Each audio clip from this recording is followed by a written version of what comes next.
नागपूरमधून बातमी आहे। नागपुरातील युनिव्हर्सल मल्टीपर्पज सोसायटी प्रकरण आहे। जिहाद प्रकरणामध्ये गंभीर आरोप उघडकीला या प्रकरणामध्ये आलेत। 4 महिला कर्मचाऱ्यांचा विनयभंग झाल्याचं देखील म्हटलं जातं। धर्मांतराकरता दबाव टाकल्याचा देखील आरोप आहे। पीडित तरुणींच्या तक्रारीवरून या ठिकाणी देखील कारवाई आहे। आरोपी काझी 23 एप्रिल पर्यंत या आरोपीला पोलीस कोठडी सुनावण्यात आली।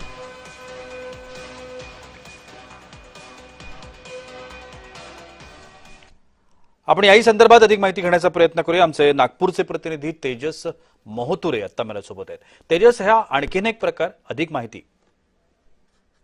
बघितलं असेल तर रियाज काझी हा मानकापूर येथे वास्तव करत होता। 2010 साली यांनी जे आहे ते एनजीओची स्थापना केली आणि या संस्थेच्या माध्यमातून एका अर्थानं ज्या शिक्षण क्षेत्रात एका अर्थानं हा काम करत होता, तिथे काम करणाऱ्या महिला कर्मचाऱ्यांची जे आहे ते अश्लील वर्तणूक करत होता आणि त्यांना जे आहे ते बळजबरीने एका अर्थानं इस्लाम साठीचे रीतिरिवाज आहेत ते एका अर्थानं मानण्यासाठी तो जे आहे ते प्रवृत्त करत होता। एका अर्थानं त्या चालीरीती मांडण्यासाठी जो आहे तो प्रवृत्त करत होता, त्यांना जे ते मानसिक तणाव देत होता। या संपूर्ण संदर्भात जर बघितलं असेल तर 2 वर्षापूर्वी एका महिलेसोबत त्यांनी जे आहे ते विनयभंग केला आणि त्या संपूर्ण प्रकार जे आहे ते त्याच्या मैत्रिणीला सांगितलं। हा संपूर्ण प्रकार उघडकीस आल्यानंतर जे आहे मानकापूर पोलीस स्टेशन जे आहे ते ऍक्शन मोडवर आली आणि संपूर्ण प्रकरणात जे आहे ते रियाज काझीला जे आहे ते अटक केलेली आहे। 23 एप्रिल पर्यंत संपूर्ण त्याला कोठडी असणार आहे। मात्र महत्त्वाचे असणार आहे की ज्या एनजीओ त्यांनी स्थापन केली होती त्याला कोण एका अर्थानं फंड देत होता। एका अर्थानं बघितलं असेल तो इतर राज्यात सुद्धा जे आहे ते प्रवास करत होता आणि त्यासाठी कुठल्या राज्यात एका अर्थानं प्रवास करत होता, कुठले एका अर्थानं त्याचे धागे दोरे आहेत, त्या संपूर्णच्या